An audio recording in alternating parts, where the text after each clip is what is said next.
حضرت ابو ہریرہ رضی اللہ عنہ سے روایت ہے، انہوں نے فرمایا، ایک آدمی نبی کی خدمت میں حاضر ہوا اور بولا، میں تباہ ہو گیا۔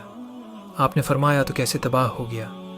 اس نے کہا، میں رمضان میں اپنی بیوی سے ہم بستری کر بیٹھا ہوں تو نبی نے فرمایا، ایک انسان غلام یا لونڈی آزاد کرو۔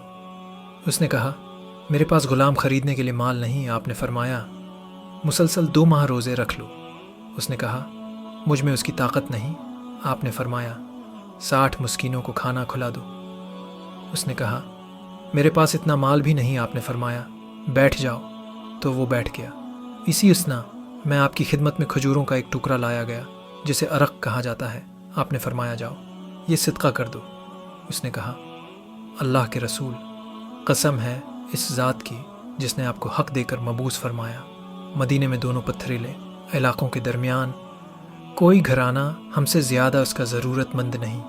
آپ نے فرمایا، جاؤ اور یہ اپنے اہل و عیال کو کھلا دو۔ ایک دوسری سند سے حضرت ابو ہریرہ رضی اللہ عنہ سے مروی ہے کہ رسول اللہ نے فرمایا، اس روزے کی جگہ ایک دن کا روزہ رکھ لینا۔